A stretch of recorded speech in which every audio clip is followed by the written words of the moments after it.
F2 দিয়া আমরা যে প্যারামিটারটা ক্যালিব্রেশন করব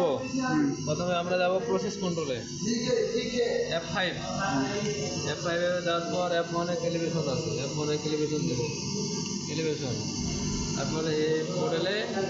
মেশিনে ইন্টার দিতে হয় ওই মডেলে লাগে না ইন্টার পাসওয়ার্ড তাহলে ইন্টার তারপরে আমরা সেট আপ করবো এই সেট আপ সেট আপ আমরা কী ক্যালিব্রেশন দেবো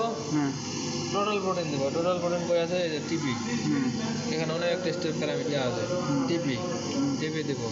লট মেলাও এই লট ওল্টার এখান থেকে ওল্টার আই দেব